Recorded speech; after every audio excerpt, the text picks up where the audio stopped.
نامور پاکستانی اداکارہ تو بڑی پہنچی ہوئی چیز نکلی، کس سے اور کیسے کھڑے کھڑے 1,00,000 بٹور لیے۔ متاثرہ شخص دعائیاں دیتا تھانے پہنچ گیا۔ اداکارہ میرا کے خلاف ایونٹ پہ رقم وصول کرنے کے باوجود نہ پہنچنے اور دھمکیاں دینے پر تھانہ اقبال ٹاؤن میں درخواست دی گئی ہے کہ عابد نامی شخص نے تھانہ اقبال ٹاؤن میں درخواست دی کہ میرا نے ان کے اسلام آباد ایونٹ میں رقم لے کر شرکت نہیں کی۔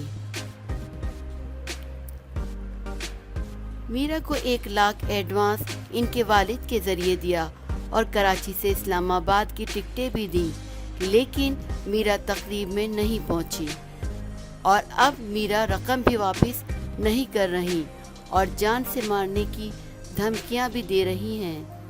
درخواست گزار کا کہنا ہے کہ ایونٹ میں شرکت کے لیے میرا کو اقبال ٹاؤن کے ایک کیفے میں ایڈوانس رقم ان کے بھائی اور والد کی موجودگی میں ادا کی گئی۔ کوشش کے باوجود میرا نے ایونٹ میں شرکت نہیں کی، بلکہ وہ ایئرپورٹ سے کسی اور کے ساتھ چلی گئیں۔ جب میں نے رقم واپسی کا تقاضا کیا تو مجھے مسلسل دھمکیاں دے رہی ہیں۔